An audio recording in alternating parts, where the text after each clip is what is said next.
මෙම මහානුභාව සම්පන්න ගාථා රත්නයේ ආශිර්වාදයෙන් හිසේ සිට පාදාන්තය දක්වා වූ සියලු රෝග දුරු වේවා, සුවපත් වේවා.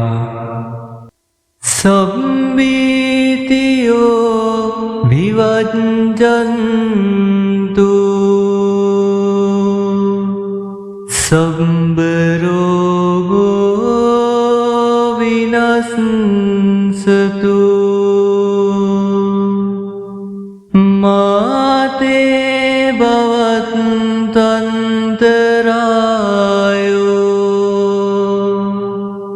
සුඛී දීඝායුකෝ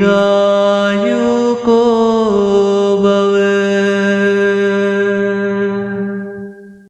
සියලු වදුරු දුරු වේවා, සියලු රෝග දුරු වේවා, සියලු අන්තරාය දුරු වේවා, සුවපත් වේවා, දීර්ඝායුෂ ලැබේවා.